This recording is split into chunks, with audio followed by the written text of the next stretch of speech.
Good. All right. Senator Collins, why is it important for you to be here and greet the next generation of law enforcement? It was inspiring to be asked to address the new recruits to the Maine State Police. I'm a strong supporter of law enforcement, and they're operating in a difficult environment these days. I wanted them to hear from me how much I appreciate their sacrifice and their service. They are what make our state a safe and great place to live. So it was a real honor to be here. Now, it was reported yesterday that you were shocked by the Matt Gaetz nomination announcement. Why is that? I was shocked, as were many of my colleagues, by the nomination of Representative Matt Gaetz because there are many serious allegations pending against him.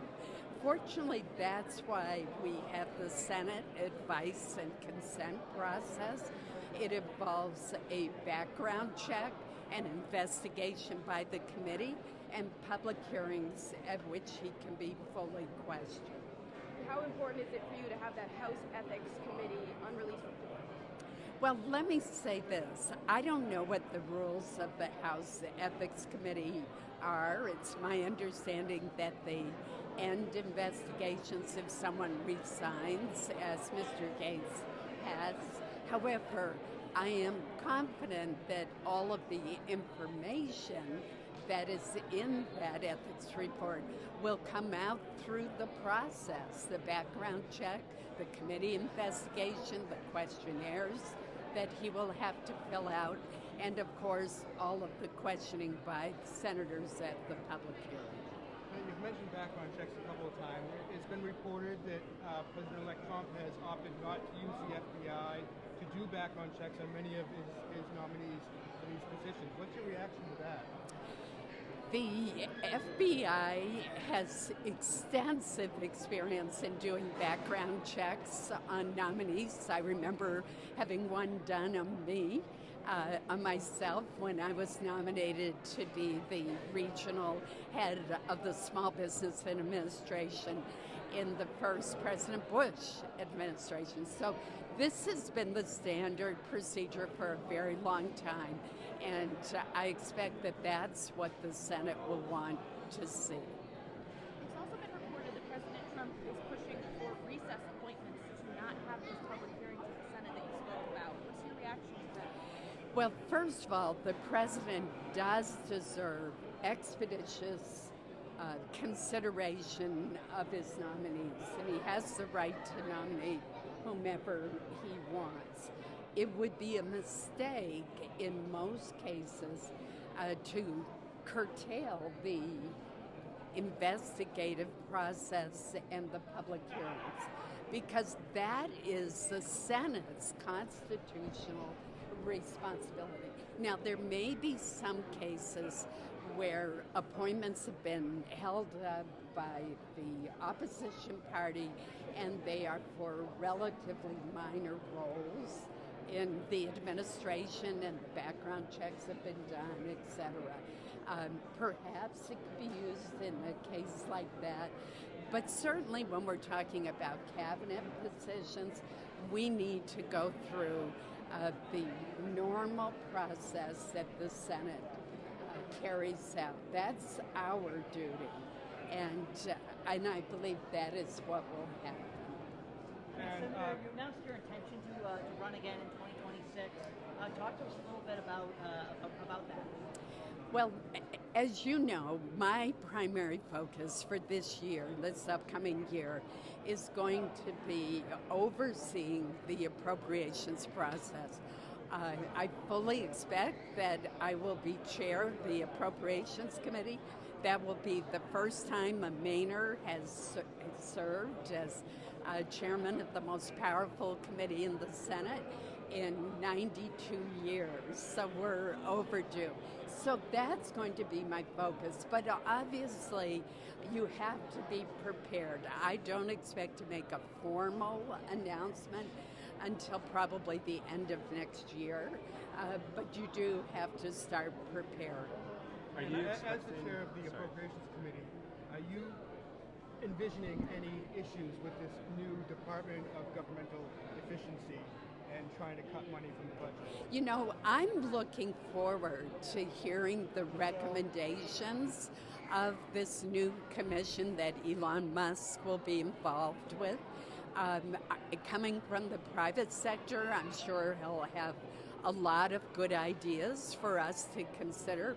I have been pushing for congressional committees, for the Senate committees to do more oversight of government programs. That's what we always used to do when the Republicans were in control, and I was in charge of the Homeland Security Committee long ago. For example, after the terrorist attacks, we looked at the structure of the intelligence community and why information wasn't shared. After Hurricane Katrina, we revamped FEMA after doing extensive oversight. So I'm always for oversight efforts, whether they're done internally by Congress or by the Government Accountability Office or outside groups. I think it's helpful. Are you a firm no on any of the nominees so far? It is premature to take a final position on nominees prior to going through the process. I think that you want to be fair to the nominees and that you also want to hear what comes out at the hearings.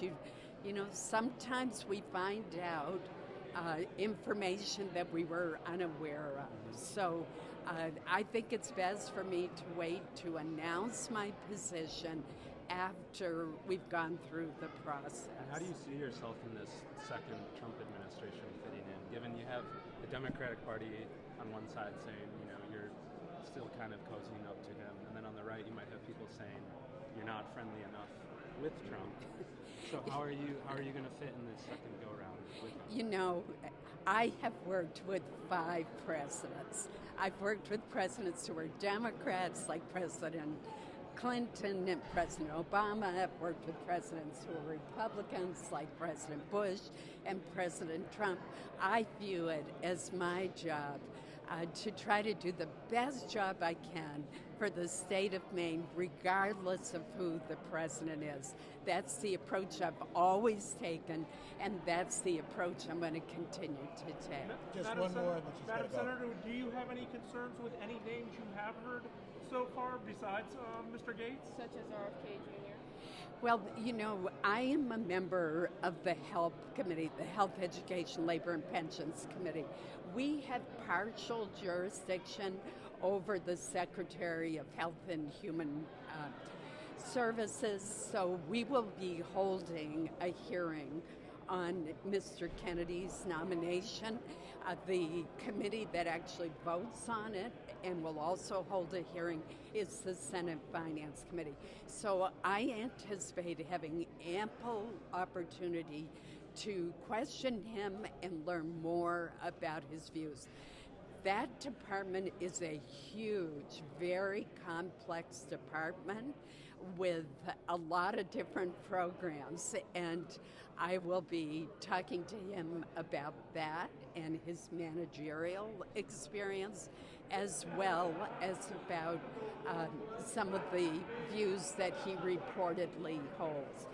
So I'm not worried about not having enough information or enough time, because in that case, I actually am on the committee that has partial jurisdiction. Are you worried about some of Thanks, those everybody. views She's he got to has? catch a flight now. You know, I want to hear directly from him, because I've never met him, so all I have are press reports, so I want to hear directly from him. Thank you, everybody. Thank you so much.